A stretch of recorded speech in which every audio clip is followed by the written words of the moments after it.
All right, so welcome to one of the first introductory videos for PaddlePartner. We're going to start by showing a new user how to get their first activities in.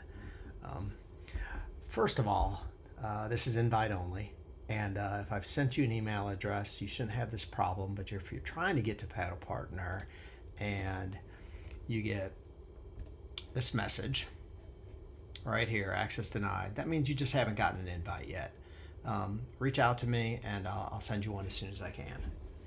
Okay, so I just added an invite for that user, and now we're going to do the same thing. We'll pick that same user. All my test users are named Greg Akins just to make it really confusing. The first thing we see once we're logged in is we get directed to the activities page and we see there's no activities. If we switch back over to the home page, we're going to see blanks there everywhere. The analysis, nothing in the analysis tab. So we really have to start adding activities before we can do anything. There's two ways to do that. We can do that from Strava, or we can do that by manually adding an activity. Let's start by showing you how to sync Strava. So first thing we have to do is connect with Strava, and we have to give our application permission to use Strava data. And then we're going to click sync from Strava, and we have two choices here. We can either sync recent or sync all history. If you've been using Strava for a while, you probably have hundreds of activities in there. It's up to you. You might be starting with new logging for the year and you just want new stuff. But I'm going to go ahead and start by pulling in all of my activities because I'm using a dummy Strava account that only has a few activities. So it's going to finish up pretty quickly. If you had hundreds of activities, it may take a little while. So the first activity I got in here is the canals of Florida, because I was fortunate enough to go down and paddle in warm weather in January. Much nicer in Florida than it was up here in Pennsylvania. So once I've got an activity pulled in from Strava and I get the information from Strava that came with it, I'm going to go ahead, and what I want to do is identify the water body that I paddled on. Obviously Strava has the map, but we want to be real specific, like what water body did we paddle, where did we put in.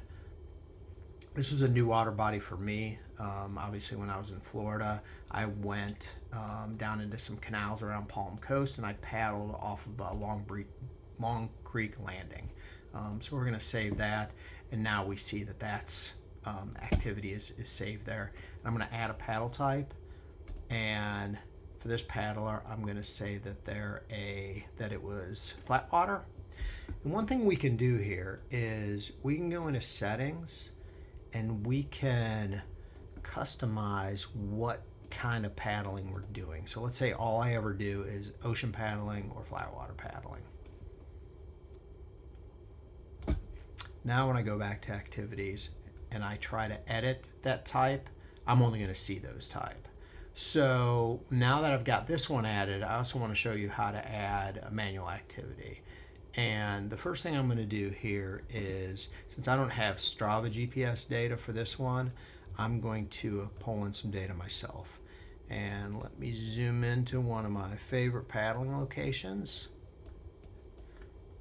which is down here at the lower Yakin, Ohio pile. I'm going to select that location, and you don't have to select a location. If you just want to log something and you don't want to go through this, that's fine. But what we're going to see here is we're going to see a list of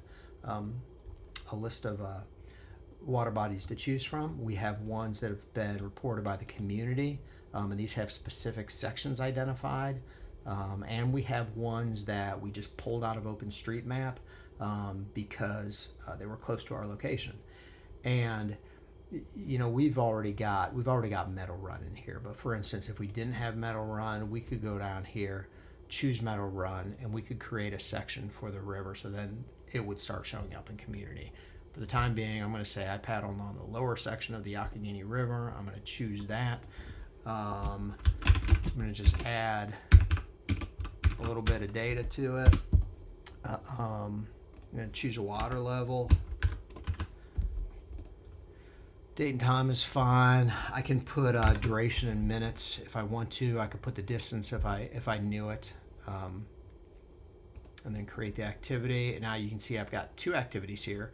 Both of them have water bodies associated with it. I need to go in And this is silly, right? Because I said all I do is paddle flat water and ocean, but this is white water. I'm just going to call it flat water for the time being. It's no big deal. I'll clear that date up after I'm done anyways. Now that I've done that and I go back to home, a couple of interesting things are going to come up. One is I'm going to see my activities in the activity feed, and I have a My Activities, which is always just going to show my activity. I have Following, which is going to show the activity of me and those I follow. I'm not following anybody yet, but what I find out here is down where it says Find Other Paddlers, the application is going to go ahead and say this other Greg Akins paddled on the lower as well, and he paddled along Long Creek. So maybe he's somebody you know, or maybe you just want to follow him because he paddles the same water bodies. I'm going to follow him, and I'm also going to go in and I'm going to follow the other Greg Akins who just paddles the lower. I know the Greg Akins were all over the place.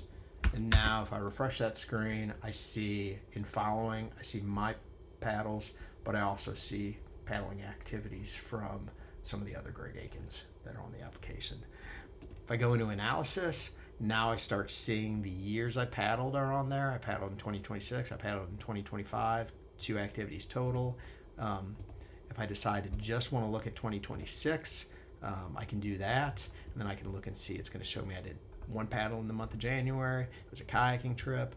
It was on flat water, and this information will accumulate as you add more activities. Thanks a lot. Don't hesitate to reach out to me if you have any questions about how to use the application. Thank you.